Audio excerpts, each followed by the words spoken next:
لله الذي هدانا لهذا وما كنا لنهتدي لولا أن هدانا الله لقد جاءت رسل ربنا بالحق مولانا مولى الثقلين جد الحسن والحسين أبي القاسم محمد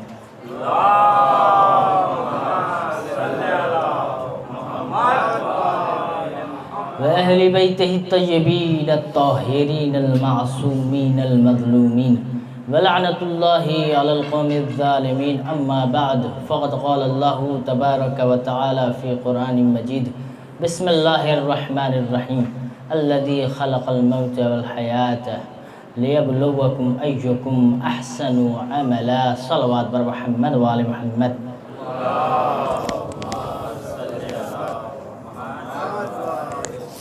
ایک مرتبہ سورہ حمد، 3 مرتبہ سورہ اخلاص کی تلاوت فرما کر سیدہ بانو بنت سید میاں کی روح کو ایصال فرمائیں. بسم اللہ الرحمن الرحیم.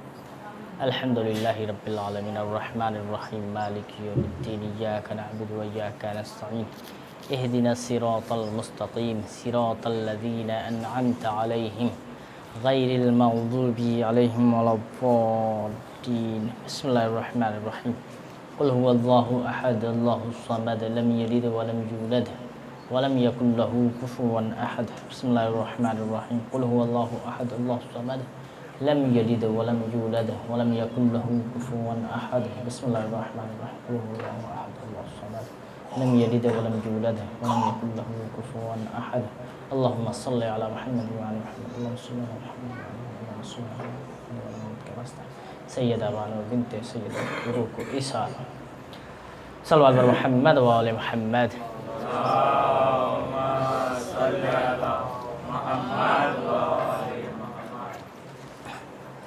عزیزان گرامی، جیسا کہ آج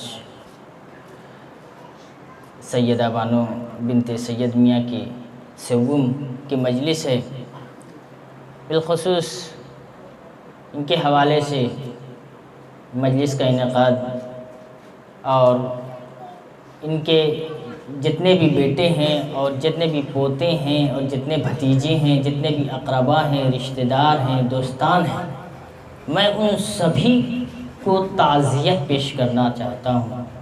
خصوصاً کسی کے گھر سے کسی کا جانا سب سے بڑا درد ہوتا ہے. شروعات میں سب سے زیادہ ہوتا ہے، دھیرے دھیرے دن گزرتے ہیں تو غم ہلکا ہوتا ہے.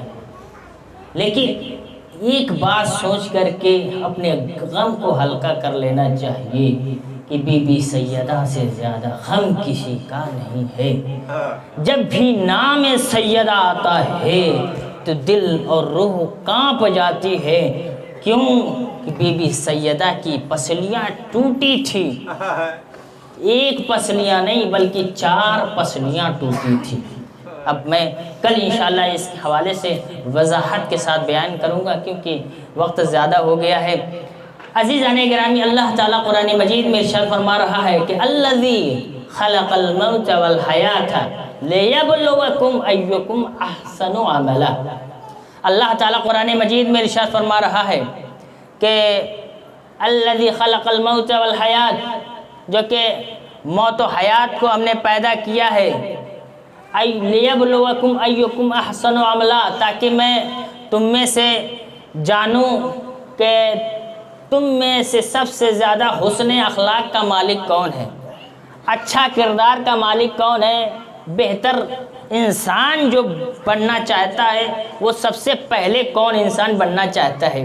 تو عزیزان گرامی، اور ایک جگہ ارشاد ہوا کہ انک میت و انہم میتون، اے رسول آپ کو بھی موت آنے والی ہے، سب مخلوقات کو مر جانا ہے. اب عزیزان یہاں پہ رسول اللہ کو بھی حکم دے دیا، چونکہ رسول اللہ کو اللہ نے نور سے پیدا کیا. جب نور کو اللہ نے کہہ دیا کہ تم کو بھی موت آنی ہے تو اس کا مطلب یہ ہے کہ ہمیں بدرجہ اولا موت آنی ہے. کیوں کہ ہم خاکی ہیں، ہم مٹی سے پیدا ہوئے ہیں. ایک صلوات بر محمد و آل محمد پہ.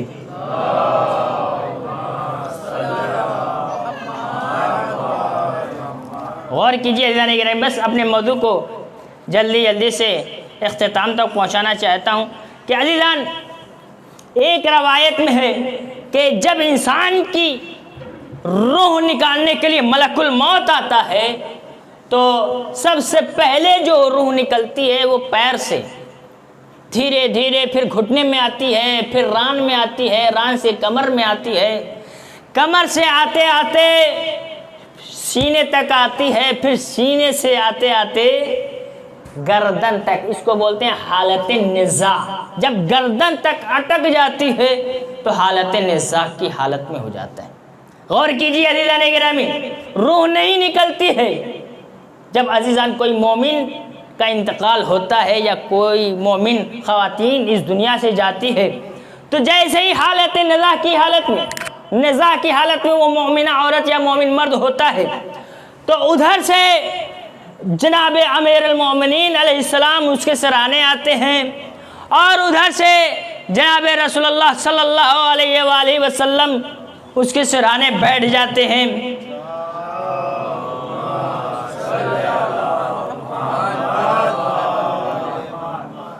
اور امام علی مقام رسول اللہ سے کہتے ہیں، یا رسول اللہ، کیا آپ کو پتہ نہیں ہے کہ یہ میرا چاہنے والا ہے یا چاہنے والی ہے؟ رسول اللہ نے کہا، اچھا آپ کی چاہنے والی ہے یا چاہنے والا ہے؟ تو اے علی، اس کا مطلب یہ ہے کہ جب آپ کا چاہنے والا ہے تو بدرجہ اولا میرا بھی چاہنے والا ہوگا۔ غور کیجیے عزیزان گرامی، رسول اللہ نے کہا اچھا میرا چاہنا والا بھی ہے؟ تو جبرائیل سے کہا، اے جبرائیل، جاؤ ملک الموت سے کہہ دو کہ یہ میرا چاہنے والا بھی ہے اور علی کے چاہنے والے بھی ہیں، یہ جو گردن میں تم نے روح کو اٹکائی ہوئی ہے اس کو جلدی سے باہر نکالو۔ عزیزان غور کیجئے، اب ملک الموت کو جبرائیل نے کہا کہ ایسا ہے کہ علی کے چاہنے والے کی موت میت ہے، یہ رسول اللہ کے چاہنے والے کی میت ہے۔ اب ملک الموت آتا ہے اس انسان کے پاس پوچھنے کے لیے، اچھا یہ بتاؤ کیا تمہاری زندگی میں کبھی علی بھی رہتے تھے؟ غور کیجئے عزیزان گرامی، کیا تمہاری زندگی میں رسول اللہ بھی بستے تھے؟ اللہ نے اس وقت بھی اس مومن انسان کی زبان پہ طاقت دے دیتا ہے تاکہ وہ بولے، اس حالت میں بھی وہ بولتا ہے، ملک الموت سے کہتا ہے کہ ہاں میرے دل میں علی کی محبت بھی ہے اور رسول اللہ کی محبت بھی ہے، یعنی ایک ہاتھ میں قرآن بھی ہے اور ایک ہاتھ میں اہل بیت کی عطرت بھی ہے۔ ایک صلوات بر محمد و آل محمد پہ۔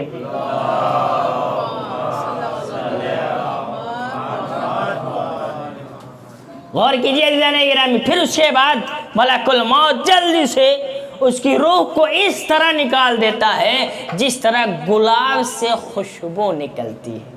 غور کیجئے، یہ ہے مومن کی روح، اس طریقے سے نکلتی ہے۔ اب کافر کی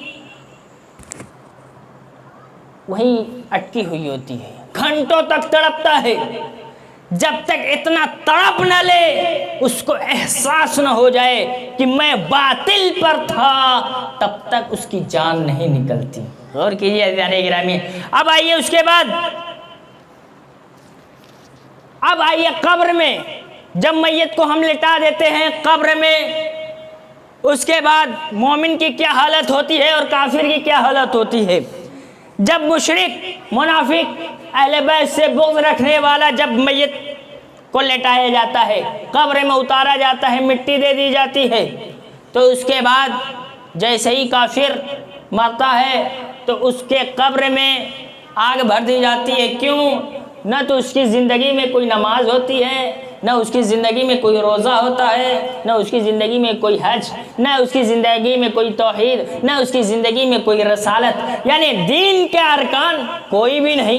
اب عزیزان گرامی، منافق اسلام بھی ہے اور ادھر بغض بھی ہے، اس لیے اس کی قبر میں آگ، مشرک بھی اس کی قبر میں آگ۔ اب عزیزان گرامی، مومن کی جیسے ہی میت کو لٹایا جاتا ہے، دفن کر دیا جاتا ہے، تو اس کے بعد کیا ہوتا ہے؟ ادھر سے ایک نور ساطع ہوتا ہے، لیکن قبر کو پورا اجالا نہیں کرتے، پائیں جانب سے ایک نور روزے کی شکل میں، جو زندگی میں روزہ رکھ لیا تھا وہ روزہ نور کی شکل میں بن جاتا ہے۔ اب وہ نور آیا تو پورے قبر کو منور نہیں کر رہا، ادھر سے حج کا نور پوری قبر کو منور نہیں کیا، ادھر سے صدقہ، ادھر سے خیرات، ادھر سے نماز پہ نماز، ساری عبادتیں قبر میں اتر گئی لیکن قبر کو منور نہیں کیا۔ لیکن جب سراہنے سے ولایت علی آئی تو پوری قبر کو منور کر دیا۔ ایک صلوات بر محمد و آل محمد پہ غور کیجیے۔ اب بتائیے، علی کی محبت نے اس کی قبر کو منور کی۔ اب عزیزان، لوگ سوال کرتے ہیں، ہم نماز بھی پڑھتے ہیں، روزہ بھی رکھتے ہیں، سب کچھ ادا کرتے ہیں، لیکن ہم علی سے محبت نہیں کریں گے۔ لیکن عزیزان، وہ یاد رکھیں، جب تک تمہاری زندگی میں علی نہیں ہوں گے تب تک تمہاری قبر میں اجالا نہیں ہوگا۔ غور کیجیے عزیزان گرامی۔ اب اس کے بعد ایک مرحلہ، چاہے قبر کے بعد سب کچھ ہو گیا، اس کے بعد محشر کے میدان میں کیا ہوتا ہے؟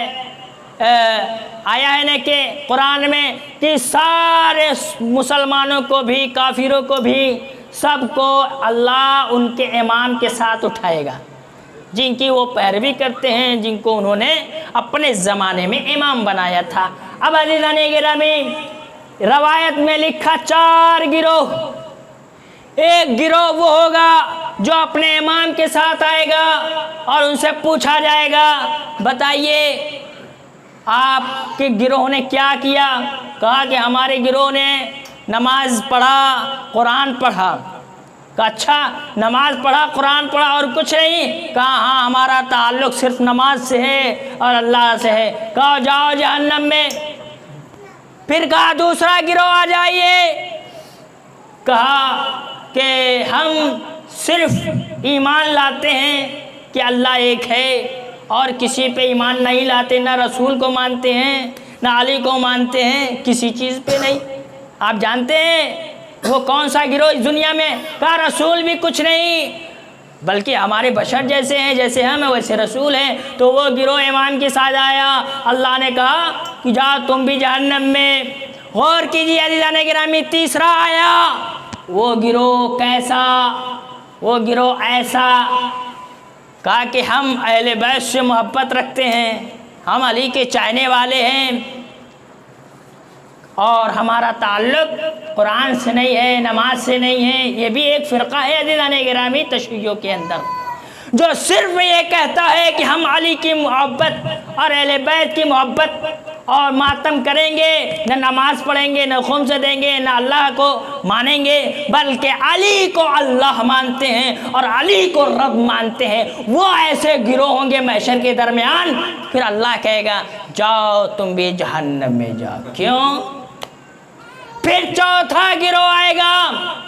پھر جب چوتھا گروہ آئے گا تو کیا دیکھا جائے گا کہ ایک نور ساطع ہو رہا ہے جس کے چہرے سے، اور اس کے پیچھے پوری قوم ایک گروہ کا قافلہ ہے جن کے چہرے سے نور چمک رہا ہے، جن کے بدن سے نور نکل رہا ہے۔ تو نام آتا ہے کہ آئیے آپ کا خیر مقدم ہے۔ کون؟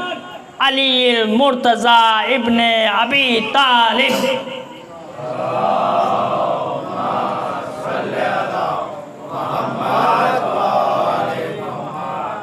کا قافلہ گروہ آئے گا، پوچھا جائے گا کون؟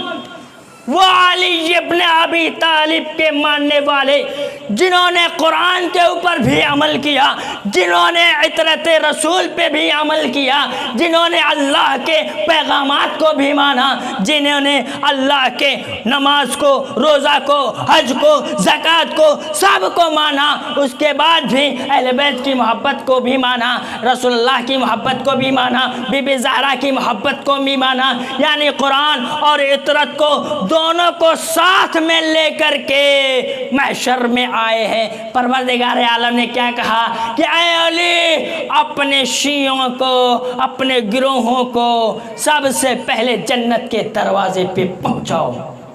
غور کیا زن گرامی، ایک صلوات پر محمد و آل محمد پہ۔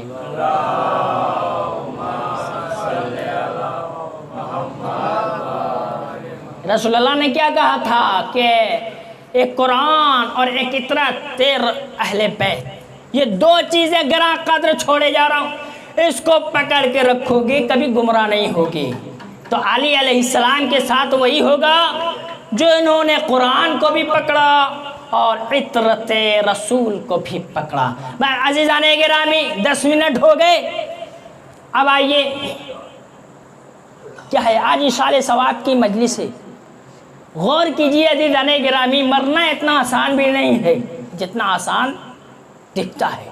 غور کیجئے، ایک شخص تھا، بنی اسرائیل کے زمانے کی بات ہو رہی ہے، جناب موسیٰ کے زمانے کی بات ہو رہی ہے۔ 32 سال سے ایک پہاڑ کوہ طور پہ بہت گنہگار، بہت ہی پاپی انسان، ایسے کام جنہوں نے ہم نے تصور بھی نہ کیا، اب وہ آیا پہاڑ پر 32 سال سے وہ اللہ کی عبادت کر رہا ہے اور استغفار کر رہا ہے۔ غور کیجئے زن گرامی، توبہ کر رہا ہے، 32 سال سے اس قدر اللہ کی بارگاہ میں رو رہا ہے کہ اس کے بدن کے سارے گوشت گل گئے، صرف ہڈیاں رہ گئی اور چمڑے رہ گئے۔ جناب موسیٰ کا گزر ہوتا ہے تو جناب موسیٰ پوچھتے ہیں اے شخص کیا ہوا، تیری یہ حالت کیسی ہے؟ کہا کہ میں 32 سال سے اللہ کی عبادت کر رہا ہوں لیکن میری توبہ قبول نہیں ہو رہی۔ غور کیجئے، کہا اے موسیٰ تیرا تعلق اللہ سے بہت بڑا ہے، اللہ سے پوچھو ذرا کہ میری توبہ کیوں نہیں قبول ہو رہی۔ اب اللہ سے پوچھا یا اللہ اس کی توبہ کیوں نہیں قبول ہو رہی؟ تو اللہ نے کیا جواب دیا؟ اے موسیٰ ذرا اس انسان سے پوچھو جس کے ذریعے سے، جس پرندے کے ذریعے سے میں اس کو کھانا پہنچاتا ہوں، دانا پہنچاتا ہوں، ذرا اس سے پوچھو جو پرندہ تمہارے لیے کھانا لاتا ہے، کیا تم نے کبھی اس سے پوچھا کہ لو تم بھی تھوڑا سا کھا لو اور پی لو؟ اتنی بلندی سے لے کر آ رہے ہو سکتا ہے تمہیں بھی پیاس لگی، تمہیں بھی بھوک لگی ہو۔ عزیزان گرامی، اللہ نے کیا کہا؟ کبھی بھی اس نے 32 سال میں نہیں پوچھا کہ تم نے کیا کھایا، تم نے کیا پیا، تو اس لیے میں اس کی دعا قبول نہیں کر رہا۔ اب وہ غصے میں، اچھا اتنی چھوٹی سی غلطی، غفلت میں انسان، عزیزان گرامی غفلت بہت بڑا گناہ ہے۔ کیوں؟ کھانا بھی کھا رہا ہے پیٹ بھر لیکن غفلت ہے، معلوم نہیں ہے، وہ پرندوں کو نہیں دے پایا، غفلت میں بھول گیا، لیکن اللہ نے ایک غفلت کی بنیاد پہ اس کی توبہ قبول نہیں کی۔ غور کیجئے توبہ کیسے قبول ہوتی ہے؟ اللہ سے کہو اے موسیٰ بتا میری توبہ کیسے قبول ہوگی؟ کہا کہ جب تمہارے دل میں کسی کا احساس پیدا ہوگا۔ غور کیجئے، اب اس نے کیا احساس پیدا کیا؟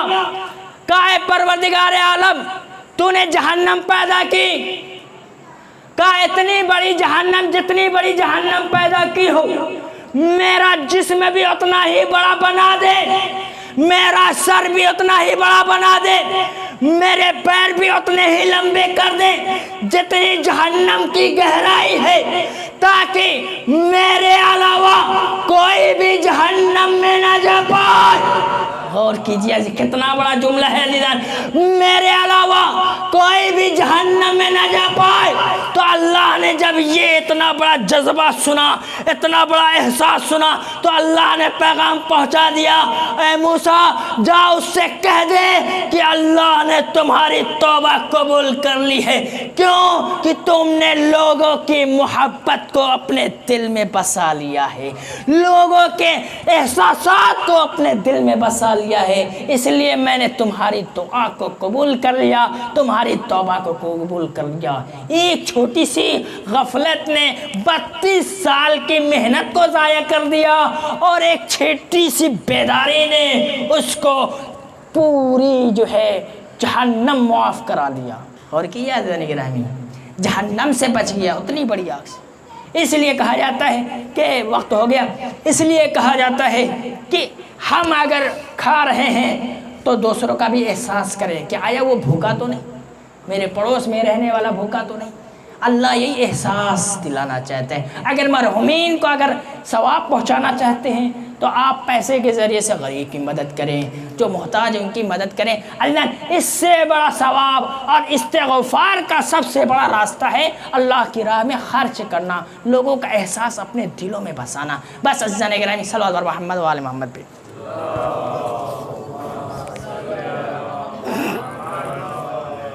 بس یہی سے انشاءاللہ کل دن میں شروع کیا جائے گا.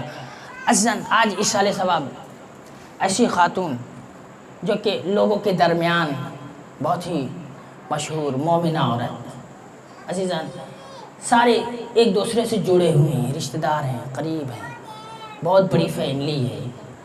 ظاہر سی بات ہے جہاں پہ بڑی فیملی ہو, بڑے رشتہ دار ہو, بڑے قرابت دار ہو, ایک دوسرے سے لگاؤ ہو, ان کے درمیان سے کسی کا جانا, کسی کا روٹھنا بڑا دردناک ہوتا ہے. عزیزان وہ خلا بڑی مشکل سے پر ہوتا ہے. عزاداران مظلوم کربلا, لیکن ایک ہی جملہ ملتا ہے کہ ہم اہل بیت کے غم کو یاد کر کے اپنے غم کو بھلا دیں. عزاداروں اہل بیت کے غم کے آگے ہمارا غم بڑا ہلکا ہے. ایسے ظلم و ستم جو اہل بیت پہ ہوئے, وہ ایسے اہل بیت جو زندگی میں کبھی گناہ نہیں کیے, ہمیشہ سے معصوم رہے اور ابھی تک معصوم ہے. عزاداران مظلوم کربلا کیا خطا تھی بی بی زہرا کی کہ جن کے گھروں میں آگ و لکڑیاں لے کر جمع ہو گئے. عزاداروں کیا سن سکو گے وہ منافقت, وہ نفرت, وہ دشمنی علی سے بی بی زہرا پہ اتارا. رسول اللہ کو جانے کے بعد ابھی 3 مہینہ 10 دن گزرے تھے کہ بی بی زہرا کے گھر پہ آگ و لکڑیاں لے کر جمع ہو گئے. کہا کہ علی کو گھر سے باہر نکال دو وگرنہ ہم اس گھر میں آگ لگا دیں گے. عزاداروں کیا سن سکیں گے آواز کیسی آئی؟ آواز آتی ہے کیا ان گھر میں آگ لگا دو گے جن گھر میں چھوٹے چھوٹے بچے رہتے ہیں؟ کیا ان گھر میں آگ لگا دو گے کہ جن رسول اللہ کے چھوٹے چھوٹے نوازے رہتے ہیں, علی کے لاڈلے رہتے ہیں؟ عزاداران مظلوم کربلا آواز آتی ہے ہاں ہم کچھ نہیں جانتے, ہم ان گھر میں بھی آگ لگا دیں گے وگرنہ علی کو باہر نکال دو. عزاداران مظلوم کربلا ارے کچھ نہ سنا, آگ و لکڑیاں جمع کر دی گئی. آواز آتی ہے اے کنفوس ارے لکڑیوں میں آگ لگا دو. عزاداروں آگ لگا دی گیا. ارے جلتا ہوا دروازہ ایک مرتبہ ظالم نے دھکا مارا, جلتا ہوا دروازہ بی بی زہرا کے پہلو پہ گر جاتا ہے. بی بی زہرا در و دیوار کے درمیان آ جاتی ہے, زمین پہ گر جاتی ہے, فریاد کرنے لگتی ہے الیکے الیکے یا فضا, اے فضا میری مدد کو, میرا محسن شہید ہو گیا. اجرکم اللہ اجرکم اللہ. عزاداران مظلوم کربلا اس کے بعد فضا میری چادر کو لے آ, لگتا ہے میرے علی کو گھر سے باہر لے کر گئے. عزاداروں فضا نے چادر دیا, زہرا نے چادر اوڑھی, گھر سے باہر آئی, کیا دیکھا ارے میرے علی کے گلے میں رسی کا پھندا ڈال کر کے ارے کھینچ رہے ہیں. آواز دی خلو ابل حسن, اے ظالمو میرے علی کو چھوڑ دو وگرنہ میں اپنے بالوں کو بکھیر لوں گی. عزاداران مظلوم کربلا ارے اتنا سننا تھا کہ مسجد نبی کی دیواریں بلند ہونے لگی. میں کہوں گا اے فاطمہ زہرا ابھی آپ نے ایک علی کے گلے میں رسی کا پھندا دیکھا, آپ سے برداشت نہ ہو سکا. ارے ایک علی اور بھی ہے جو کربلا کے میدان میں, جس کے گلے میں خاردار توک ہے, پیروں میں بیڑیاں ہیں, کمر میں لنگر ہے, ہاتھوں میں ہتھکڑیاں ہیں. عزاداران مظلوم کربلا اس کے بعد علی کے دامن کو بی بی زہرا پکڑ لیتی ہے, کہتی نہیں نہیں میں علی کو نہیں چھوڑوں گی, میرے علی کو نہ لے کر جاؤ. عزاداران مظلوم کربلا روایت میں لکھا ہے کہ ایک ظالم نے ایک ایسا گرز مارا کہ بی بی زہرا کے ہاتھ ارے علی کے دامن سے چھڑا لیا. ارے ایک اور روایت روایت میں لکھا کہ ایک ظالم نے تلوار کے دستے سے ارے بے بے زہرا کے ہاتھ میں مارا، ارے زہرا کا ہاتھ چھوٹا، زہرا زمین پہ گر جاتی ہے، آواز دیتی ہے اے فضہ میرے بابا کا عصا لاؤ، اے فضہ میرے بابا کا امامہ لاؤ، اے فضہ میرے بابا کی رضا لاؤ، آزادارو اے فضہ مجھے سہارا دو، بابا کے روزے پہ پہنچا دو۔ آزادارو روزے رسول پہ آتی ہے، کہتی ہے اے بابا آپ کے بعد ارے باغ بیدک چھین لیا گیا، میں نے صبر کر لیا گیا، اے بابا آپ کے بعد میرے بچے یتیم ہو گئے، میں نے صبر کر لیا، اے بابا آپ کے بعد میرے گلی کے میرے سرتاج کے گلے میں رسی کا پھندا کھینچ کر گھسیٹ کر لے کر گئے، اے بابا مجھ سے برداشت نہ ہو رہا، میں اپنوں ہاتھوں کو بلند کر کے بد دعا کرنے آئے ہوں۔ ادھر منبر رسول پہ رسول اللہ خطبہ دے رہے ہیں کہ سلمان ارے جلدی جاؤ، ارے دیکھ نہیں رہے ہو یہ کوہرام مچا ہوا ہے، ایسا محسوس ہوتا ہے کہ طوفان آ جائے گا۔ کہ مولا کیا ہو گیا ہے، کیا تمہیں پتہ نہیں ہے کہ ارے مسجد نبوی کی دیواریں بلند ہو رہی ہے، ارے جاؤ بی بی زہرا سے کہو علی کے حق کا واسطہ اپنے ہاتھ کو نیچے کر لو، بد دعا نہ کرنا، ارے مدینے کے گلیوں میں کوہرام مچ جائے گا، طوفان آ جائے گا۔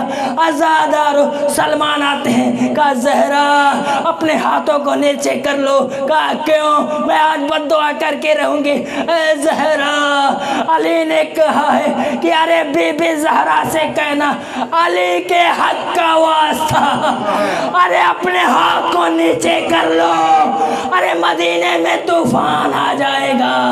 ارے بی بی زہرا نے کہا بابا علی کے واسطے بد دعا کرنے آئی تھی، اب علی کے حق کے واسطے اپنے ہاتھ کو نیچے کر رہی ہوں۔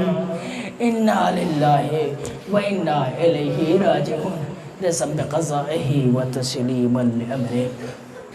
بسم اللہ الرحمن الرحیم۔ اللہم کل ولیک الحجۃ ابن الحسن صلواتک علیہ وعلی آبائہ فی هذه الساعة وفی کل ساعة، ولی و حافظا و قائد و ناصرا و دلیل معینا حتی تسکنہ ارضک طوعا و تمتعہ فیہا طویلا۔ بسم اللہ الرحمن الرحیم۔ ایک مرتبہ سورہ حمد، 3 مرتبہ سورہ اخلاص کی تلاوت فرما کر مرحومہ سیدہ بانو بنت سید میاں کے رکوع ارسال اور 10 قرآن ختم بھی انشاءاللہ ان کو ارسال کیجیے گا۔ بسم اللہ الرحمن الرحیم۔ صراط الذین انعمت علیہم غیر المغضوب علیہم ولا الضالین۔ بسم اللہ الرحمن الرحیم۔ اللہ اللہ اللہ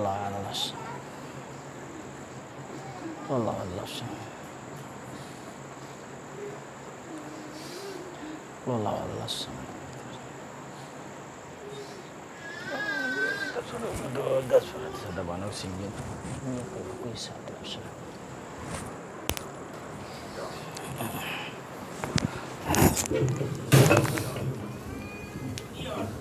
السلام